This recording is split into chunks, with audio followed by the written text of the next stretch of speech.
चांदवड तालुक्यातून एक धक्कादायक बातमी येते। चांदवड तालुक्यातील कोलटेक पाटे येथील भूमिपुत्र किशोर अंबादास ढोके वय वर्ष 30 यांना जम्मू काश्मीर मधील कुपवाडा येथे 56 RR मध्ये सेवेदरम्यान वीरमरण आले।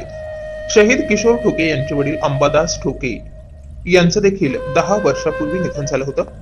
घरातील दुसरा भाऊ तुषार ढोके हे देखील सैन्य दलात असून जम्मू काश्मीर मध्येच तेही कार्यरत आहेत। तिसरा भाऊ सागर ढोके हे शेतीकाम करतात। कुटुंबातील 2 कर्ते पुरुष सैन्यात दाखल असल्यामुळे या कुटुंबाची ओळख सेवा आणि शौर्याशी जोडलेली। किशोर ढोके यांचा 2 वर्षापूर्वीच विवाह झाला होता। त्यांची पत्नी दिग्वद तालुका चांदवड येथील त्या बाळंतपणासाठी माहेरी गेलेल्या असून 17 डिसेंबर रोजी त्यांच्या प्रसूतीची संभाव्य तारीखही डॉक्टरांनी दिली होती।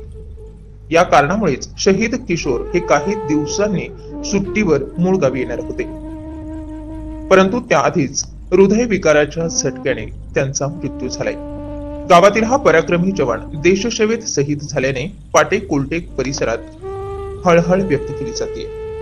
-22° मध्ये काम करत असताना अचानक झालेला हवामानातील बदल हा ढोके यांच्या मृत्यूचं कारण ठरलाय।